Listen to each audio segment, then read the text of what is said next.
สวัสดีค่ะวันนี้ Open English Story เปิดเล่าเรื่องพระเครื่องครั้งนี้เราจะเล่าประวัติหลวงพ่อทวดเหยียบน้ำทะเลจืดวัดช้างให้ตอนที่ 3 ตอนสุดท้ายเชิญรับฟังกันได้เลยค่ะครองสมณเพศประจำพรรษาอยู่วัดพระโคเป็นที่พึ่งของประชาราษฎร์มีความร่มเย็นเป็นสุขได้ช่วยการเจ็บไข้ได้ทุกบำรุงสุขเทศนาสั่งสอนธรรมของพระพุทธองค์ประดุจร่มโพร่มไทรของปวงพุทธศาสนิกชนได้ตลอดมาในสมัยสมเด็จเจ้าพระคมนักพำนักอยู่วัดพระโค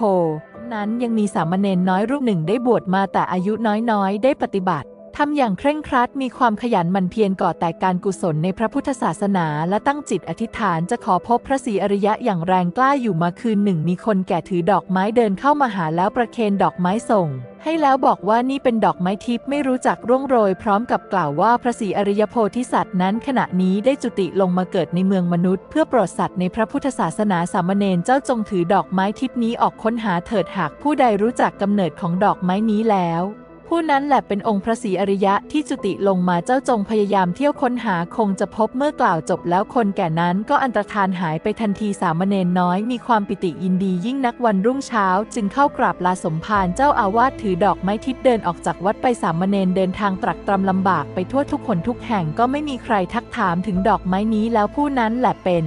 องค์พระศรีอริยะที่จุติมาเจ้าจึงพยายามอดทนต่อความเหนื่อยยากต้องตากแดดกรำฝนเป็นเวลาช้านานวันหนึ่งต่อมาสามเณรน้อยเดินทางไปเข้าเขตวัดพุทธสิงห์บรรพตพระในเวลาใกล้จะมือค่ำเป็นวัน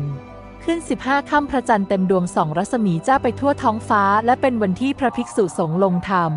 สังฆกรรมในโบสถ์สามเณรถือดอกไม้ทิพย์เดินเข้าไปยืนอยู่ริมประตูโบสถ์คอยพระสงฆ์ที่จะมาลงอุโบสถพอถึงเวลาพระภิกษุทั้งหลายก็เดินทยอยกันเข้าโบสถ์ผ่านหน้าสามเณรไปจนหมดไม่มีพระภิกษุองค์ใดทักถามสามเณรเลยเมื่อพระสงฆ์เข้านั่งที่ในโบสถ์เรียบร้อยแล้วสามเณรจึงเดินเข้าไปนมัสการถามพระสงฆ์เหล่านั้นว่าวันนี้พระมาลงอุโบสถหมดทุกองค์แล้วหรือพระภิกษุตอบว่ายังมีสมเด็จเจ้าอยู่อีกองค์วันนี้ไม่มาลงอุโบสถสามเณรทราบดังนั้นก็กราบลาพระสงฆ์เหล่านั้นเดินออกจากโบสถมุ่งตรงไปยังกุฏิของสมเด็จเจ้าทันทีครั้นถามถึงสามเณรก็คลานเข้าไปใกล้ก้มกราบนมัสการท่านอยู่ตรงหน้าสมเด็จเจ้าได้ประสบดอกไม้ในมือของสามเณรที่ถืออยู่จึงถามสามเณรว่านั่นดอกมณฑาทิพย์เป็นดอกไม้สวรรค์ผู้ใดให้เจ้ามาสามเณรรู้แจ้งในนิมิตจึงคลานเข้าไปใกล้ก้มกราบที่ฝ่าเท้า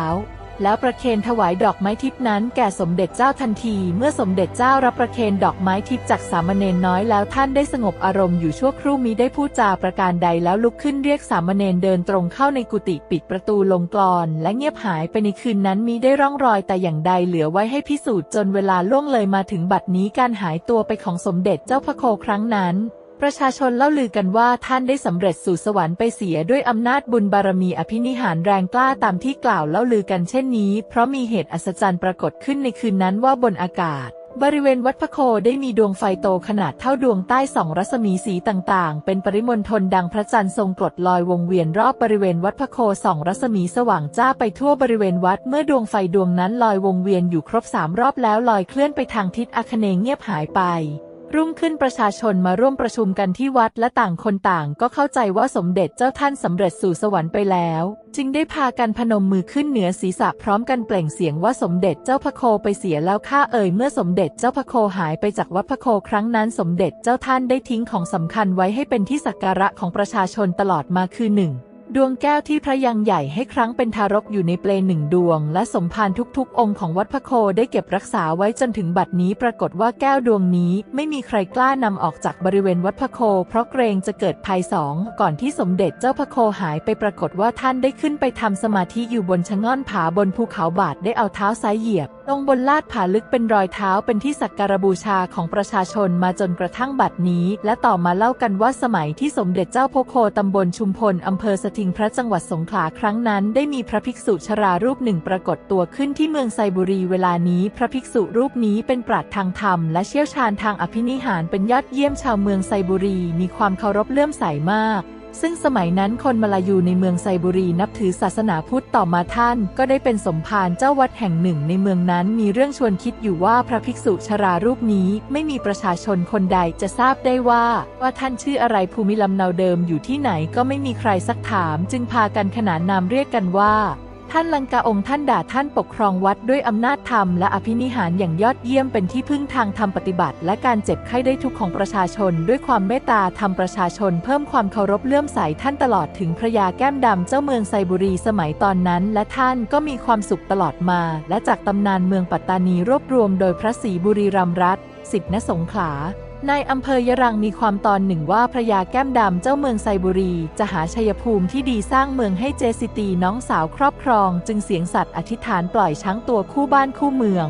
เดินป่าหรือเรียกว่าช้างอุปการะเพื่อหาชัยภูมิสร้างเมืองเจ้าเมืองไซบุรีก็ยกพลเดินตามหลังช้างไปเป็นเวลาหลายวันหนึ่งช้างได้เดินไปหยุดอยู่ณที่ป่าแห่งหนึ่งแล้วเดินวงเวียนร้องขึ้น3 ครั้งที่วัดช้างให้เวลานี้พระยาแก้มดำเจ้าเมืองไซบุรีถือเป็นนิมิตดีที่จะสร้างเมืองณที่ตรงนั้นแต่น้องสาวไม่ชอบก็ไปหาที่อื่นให้น้องสาวก็ได้ชัยภูมิที่น้องสาวชอบที่ตำบลกฤษเวลานี้ก็สร้างเมืองขึ้นให้ชื่อว่าปัตตานีพระยาแก้มดำเจ้าเมืองไซบุรีก็เดินทางกลับไปที่บริเวณภูมิประเทศที่ช้างบอกให้ครั้งแรกรู้สึกเสียดายสถานที่จึงให้พักแรมแผ้วถางป่าและปลูกสร้างขึ้นเป็นวัดให้ชื่อว่าวัดช้างให้และต่อมาพระยาแก้มดำเจ้าเมืองไซบุรีก็มอบถวายวัดช้างให้แก่ท่านลังกาครอบครองดูแลอีกวัดหนึ่งพระภิกษุชราองค์นี้ท่านอยู่เมืองไซบุรีเขาเรียกว่าท่านลังกาเมื่อท่านมาอยู่วัดช้างให้ชาวบ้านเรียกท่านช้างให้เป็นเช่นนี้ตลอดมาขณะที่ท่านกำลังพำนักอยู่ที่วัดในเมืองไซบุรีวันหนึ่งอุบาสกอุบาสิกาและลูกศิษย์อยู่พร้อมหน้าท่านได้พูดขึ้นในกลางชุมนุมนั้นว่าถ้าท่านมรณภาพเมื่อใดขอให้ช่วยกันจัดการหามศพไปทำการชาปนกิจณวัดช้างให้ด้วยและขณะหามศพพักแรมนั้นณที่ใดน้ำเน่าไหลลงสู่พื้นดินที่ตรงนั้นจงเอาเสาไม้แก่นปักหมายไว้หรือพื้นดินให้สูงไว้ทุกแห่งต่อไปข้างหน้าจะเป็นที่ศักดิ์สิทธิ์เช่นเดียวกับเมื่อท่านเดินทางกลับจากกรุงศรีอยุธยามาอยู่วัดพระโคเมื่อท่านพักที่ใดได้ปักหลักไม้แก่นหรือพูนดินให้สูงไว้เป็นสถูปศักดิ์สิทธิ์เช่นเดียวกันอยู่มาไม่นานเท่าไรก็ได้มรณภาพลงด้วยโรคชราคณศิษย์ผู้เคารพในตัวท่านก็ได้จัดการตามที่ท่านสั่งโดยพร้อมเพรียงกันเมื่อทำการชาปนกิจศพท่านเสร็จเรียบร้อยแล้วคณะศิษย์ผู้ไปส่งได้ขอแบ่งเอาอัฐิของท่านแต่ส่วนน้อยนำกลับไปทำสถูปที่วัดณเมืองไซบุรีไว้เป็นที่เคารพบูชาตลอดมาจนบัดนี้เรื่องสมเด็จพระโคท่านช้างให้ท่านลังกาหรือหลวงพ่อทวดเหยียบน้ำทะเลจืดนี้มีปัญหาว่าจะเป็นองค์เดียวกันหรือไม่ตำนานโบราณก็มีได้กล่าวไว้ประชาชนโดยทั่วไปเชื่อว่าเป็นพระองค์เดียวกันคือสมัยท่านมีชีวิตเรียกชื่อท่านหลายชื่อเช่นพระราชมุนีสามีรามคุณูปมาจารย์และท่านลังกาท่านช้างให้แต่เมื่อมรณภาพแล้วเรียกเขื่อนหรือสถูปศักดิ์สิทธิ์ที่บรรจุอัฐิของท่านว่าเขื่อนท่านช้างให้แต่ต่อมาเมื่อปีพุทธศักราช 2497 ได้สร้างพระเครื่องขึ้นต่างองค์ท่านให้ชื่อว่าท่านช้างให้แต่ท่านไม่เอาท่านบอกให้ชื่อว่าหลวงพ่อทวดเหยียบน้ำทะเลจืดสรุปแล้วพอจะพิเคราะห์ได้ว่าสมเด็จเจ้าเกิดพุทธศักราช 2125 บูรณะปฏิสังขรณ์วัดพระโคตั้งแต่พุทธศักราช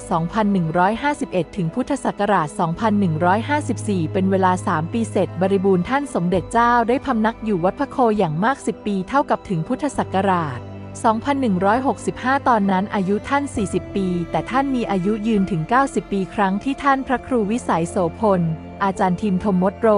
เข้ามาครองวัดช้างให้ใหม่ๆท่านข้องใจเรื่องวัดของเดิมเพราะถามชาวบ้านก็ไม่มีใครรู้คืนวันหนึ่งท่านฝันว่าพบคนแก่ยืนอยู่กลางลานวัดท่านถามถึงเขตวัดตามความข้องใจคนแก่นั้นบอกว่าให้ไปถามท่านเหยียบน้ำทะเลจืดในเขื่อนคนแก่จึงนำท่านพระครูไปเห็นพระภิกษุผู้เฒ่าเดินออกมาจากในเขื่อน3 องค์ปรากฏว่า 1. หลวงพ่อศรี2หลวงพ่อทอง 3. หลวงพ่อจันทร์องค์สุดท้ายถือไม้เท้าใหญ่3 คนเดินยันออกมางกงันเพราะความชรามากกว่าองค์ใดๆคนแก่จึงบอกว่าองค์นี้แหละท่านเหยียบน้ำทะเลจืดท่านจึงเอาแขนกอดคอท่านพระครูนำเดินเขตวัดเก่าให้ทราบทั้ง4 ทิศตลอดถึงเนินดินซึ่งเป็นโบสถ์โบราณและบรรดาและให้ท่านอาจารย์ได้เห็นวัตถุต่างๆในหลุมนิมิตซึ่งเป็นของไม่มีค่าเช่นพระพุทธรูปหล่อด้วยเงิน1 องค์เมื่อจะกลับเข้าไปในเขื่อนท่านได้สั่งว่าต้องการอะไรให้บอกแล้วเข้าในเขื่อนหายไปที่ท่านได้สั่งว่า